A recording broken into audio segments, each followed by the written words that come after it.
La FRCA, le Crédit Agricole et Groupama vous présentent Terre d'ici.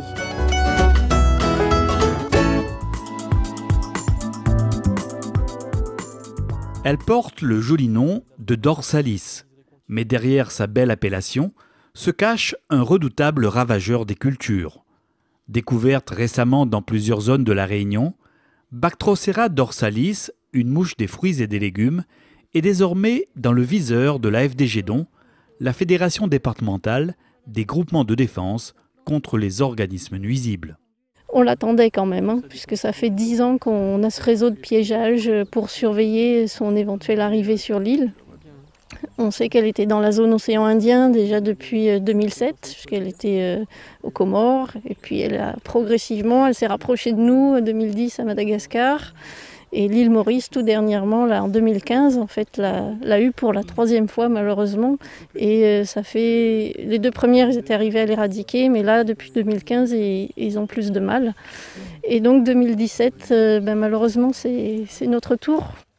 Chargé d'études à la surveillance biologique du territoire, Romuald Fontaine procède ce matin-là au relevé des pièges dans un verger de Saint-Gilles.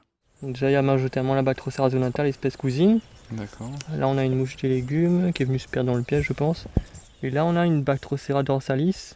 Donc déjà, on voit qu'elle est un petit peu plus grosse, un peu plus foncée. Et le motif de l'aile est vraiment plus continu, comparé à la zonata qui a un petit point. Après, bon, faut avoir le coup d'œil.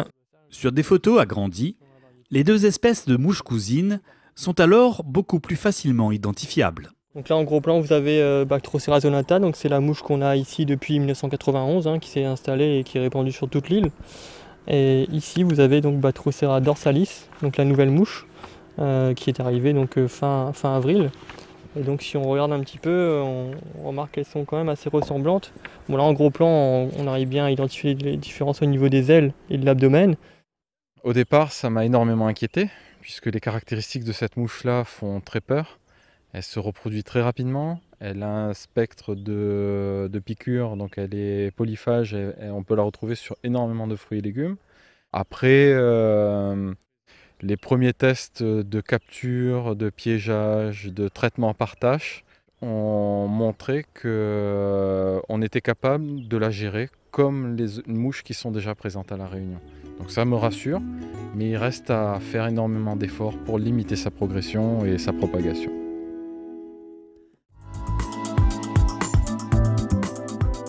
Découverte récemment dans plusieurs zones de notre île, Bactrocera dorsalis, une nouvelle mouche des fruits, fait l'objet de toutes les attentions de la part des spécialistes de la FDGEDON. Cet organisme de lutte contre les nuisibles surveille en effet de près ce nouveau ravageur et conseille aussi les agriculteurs sur les méthodes à adopter pour contrer l'envahisseur. Les moyens de lutte qu'on a déjà disponibles contre les mouches des fruits présentes à La Réunion sont aussi efficaces contre cette nouvelle. Donc, la première mesure, ça va quand même être la prophylaxie. Toutes les autres mesures sont inutiles si on ne ramasse pas et on n'élimine pas les fruits atteints. Et ensuite, on peut faire du piégeage de surveillance pour attirer les mâles, pour bloquer les mâles. Et les agriculteurs ont la possibilité de faire des traitements par tâche au cinéis. Donc ça va permettre d'éliminer les femelles également. Donc ça, c'est intéressant parce qu'on a une double action.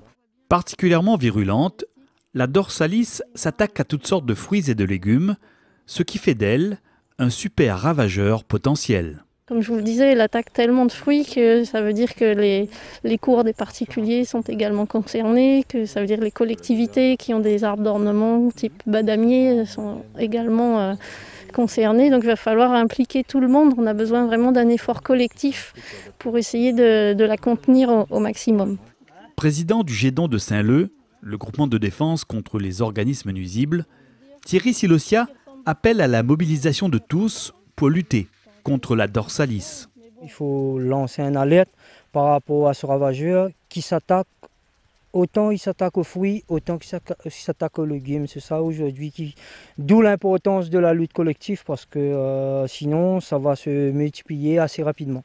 Vu l'ampleur que ça peut prendre assez rapidement, je demande à toutes les personnes concernées, tous les partenaires, de mettre tout en avant pour éradiquer vraiment ce fléau parce que ça va très vite.